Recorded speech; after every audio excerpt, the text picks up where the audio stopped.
Good. Okay. So Algoma Central. So this is an interesting company for a number of reasons. Why don't we just go over some of the basic facts? So Algoma Central Corporation, ALC, again, not to be confused with the steel company. It's trading at a stock price right now of $15, just under a 600 million market cap company, and it has a yield of 5.1%.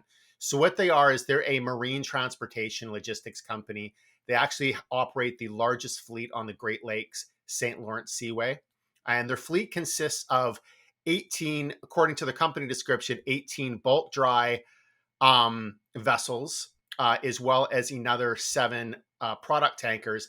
And they also own a 50% interest in what appears to be like a vessel pool, which operates internationally. So owns and operates ocean self unloading dry bulk vessels, owning interests in these vessels. So this is ongoing research in Algoma Central. One thing I was going to mention as well is that we're in the process of putting together our 2024 Keystone's Canadian Dividend All-Star Report. So we look at every dividend paying company across Canada.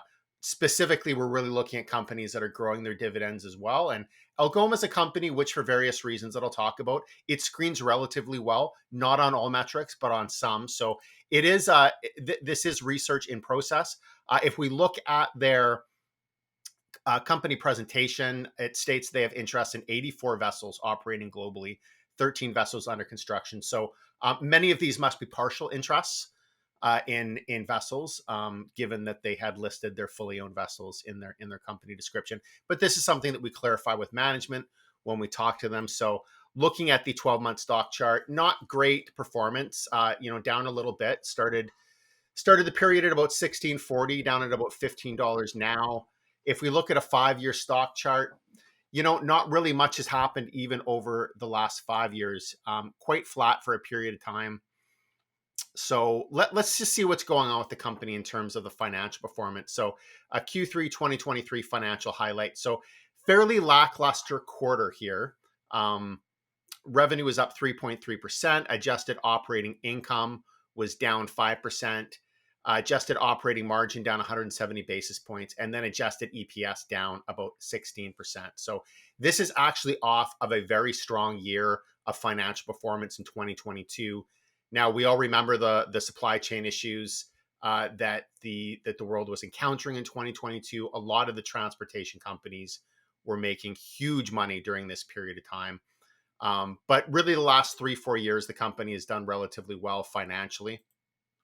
But when we break the Q3 numbers apart, we can see here that their domestic dry bulk fleet, which really produces the vast majority of their segment earnings, it did relatively well. It was up about 16.1%, whereas the product tankers fleet was down 70%, and the ocean self unloaders was down about 40%.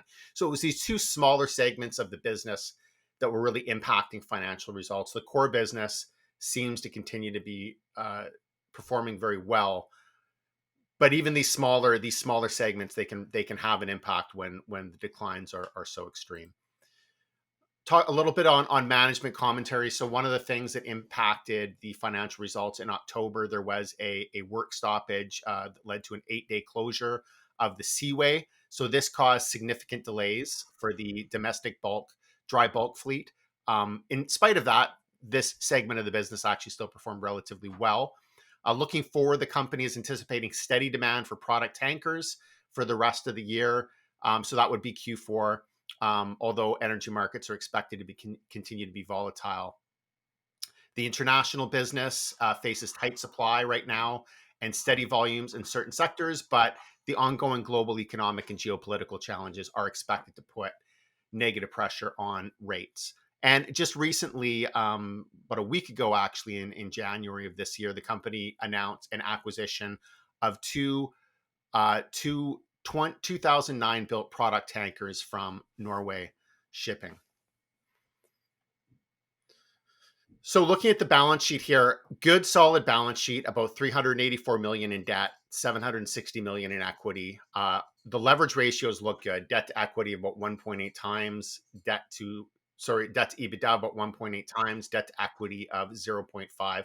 So I would consider this to be quite a healthy balance sheet, especially considering that this is a capital intensive business. So there's a lot of money you have to invest in the ships to buy the ships. A lot of times companies that operate in these types of industries will actually have more leverage on the balance sheet. So I like what I'm seeing on the balance sheet.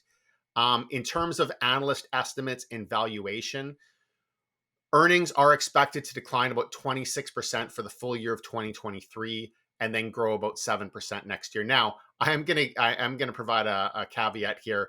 This is based off of one analyst estimate. So as far as I can tell, there's only one analyst covering the company, at least that are included in these estimates. So you really have to take this with a grain of salt, although these numbers seem to be more or less in line with what the company is trending towards right now. So when we look at these earnings figures, we can see stock is trading at about 8 times current year's earnings and 8 times next year's earnings as well. So this is quite cheap. What we're looking at here is, a potential value play. Now, I don't have the charts for the long-term historic financial performance, but what I can say, the company went through 3-4 years of good, solid growth in earnings and revenue. The period before that, there's more up and down, a lot of volatility, but they have been investing into growth, adding new tankers to their fleet, expanding the business geographically. So what I'm seeing here is, this can be somewhat of a cyclical business, especially their international and their product tanker segments. But what I really find interesting about the company, when I had mentioned originally that it did score well or screen well for our dividend research on a couple of metrics, one of those metrics is really historic dividends. So while there has been some cyclicality in the financial performance over time, like say over the last decade, the company is consistently profitable. It's consistently putting out dividends. So over the past 5 years, the company has grown their dividend every year except for 2022. But they also routinely issue a lot of special dividends. So if you add the special dividends and the regular dividends, Algoma has paid out about 774 in dividends to its shareholders just over the last 5 years. And of course, that dividend likely will continue to grow over time as they invest in their business. So this is over half of the current share price. So that's quite impressive. A lot of, obviously this is an essential sector providing transportation of goods, and they have strong competitive advantages, particularly in the Great Lakes area. But they're producing a lot of free cash flow, and they've really shown a willingness to deliver that free cash flow back to investors. So what I'm looking at with a company like this is not a consistent growth story where you're going to get big growth numbers year over year over year. Over time, we would expect to see the revenues and the earnings trend higher. But what this looks like to me is more of a value play, good, solid, profitable, consistently profitable business with a little bit of growth over time, a solid balance sheet, and returning a lot of capital to shareholders. So for a long-term income investor, this could be something to consider. Any comments? It's interesting. Yeah, no, it's interesting. I mean, that return of capital over the last 5 years is tremendous.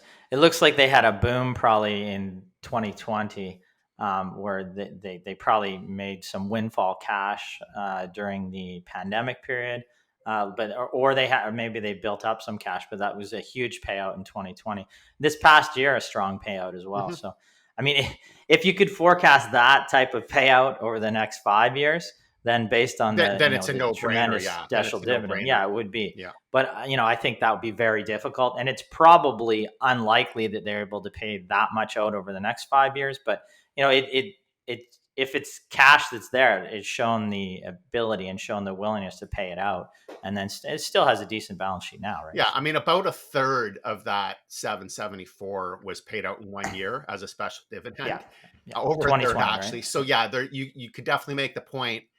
The you wouldn't want to bet on the idea that they're going to pay out that exact same amount. But as the company Yeah. grows over time, they're obviously focused on returning a lot of cash flow to shareholders. So while it might not be, half of the company's share price, it could still be a significant payout. So